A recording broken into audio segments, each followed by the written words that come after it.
करें महिलाओं के लिए तो नारी बंधन अधिनियम माननीय मोदी जी ने पारित किया।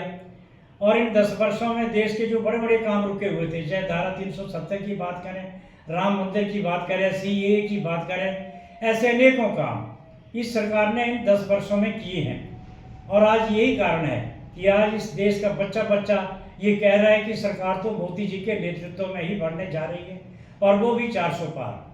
और अभी जो माननीय प्रधानमंत्री जी ने भारतीय जनता पार्टी का संकल्प पत्र देश के सम्मुख रखा है, उसमें भी अनेकों योजनाएं उन्होंने इस देश के लिए दी हैं। भारतीय जनता पार्टी जो हमेशा काम करने में विश्वास करती है, और मोदी जी की गारंटी काम को पूरा करने की गारंटी होती है। आज मोदी जी जो भी बात करते हैं वो उसकी गारंटी होती है। अब मोदी जी ने जैसे कहा है कि 80 करोड़ लोगों को आने वाले 5 सालों में भी मुफ्त में राशन सरकार देगी, एक बहुत बड़ी बात है। इतना बड़ा देश, इतनी बड़ी संख्या, और हर महीने मुफ्त में राशन देना ये अपने आप में कोई छोटी योजना नहीं है। वरिष्ठ नागरिकों के लिए जो मोदी जी ने ऐलान किया है कि उनको भी आयुष्मान भारत योजना के अंतर्गत लाया जाएगा, ये एक अपने आप में बहुत ही सराहनीय काम है। वरिष्ठ नागरिक जिन्हें की बुढ़ापे में इलाज की जरूरत होती है, दवाई की जरूरत होती है, और कई प्रकार की मजबूरियां होती हैं, तो उन सबको समझते हुए माननीय मोदी जी ने जो आयुष्मान योजना सभी वरिष्ठ नागरिकों के लिए दी है, वो एक बहुत बड़ी योजना है। पीएम आवास योजना का विस्तार करने की बात इसमें कही गई है। पीएम उज्ज्वला योजना जो हमारी चल रही है, इस योजना में और विस्तार करने की, जो परिवार इसमें बच गए होंगे उनको भी इस योजना में लाने की बात की गई है। पिछले 5 सालों में माननीय मोदी जी ने 1 करोड़ लखपति दीदियां बनाने का लक्ष्य रखा था, जो कि पूरा किया।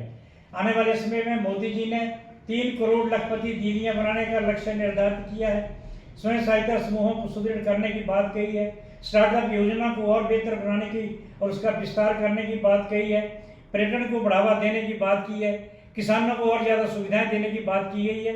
कहने का तात्पर्य है कि समाज के हर वर्ग के लिए मोदी जी कुछ ना कुछ लेकर आए हैं। लेकिन दूसरी तरफ जो कांग्रेस पार्टी के लोग हैं, जिनके सहयोगी आज जो शराब के कारोबार में फंसे हुए और तिहाड़ जेल में, आज वो शराब की बात कर रहे हैं कि पुरानी बोतल में नई शराब, इस प्रकार की बयानबाजी कर रहे हैं। मैं उन नेताओं से ये पूछना चाहता हूँ कि आप देश के सम्माननीय प्रधानमंत्री जी के सामने जो ये प्रश्न खड़ा कर रहे हैं, जो उनसे आप प्रश्न कर रहे हैं, पहले आप तो अपने प्रश्न का उत्तर दीजिए।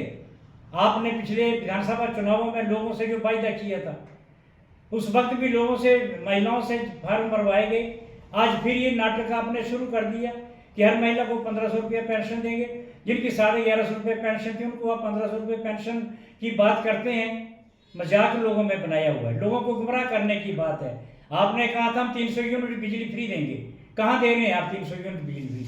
आपने तो बिजली के रेट तक बढ़ा दिए। आपने कहा था हम 100 रुपये किलो दूध खरीदेंगे।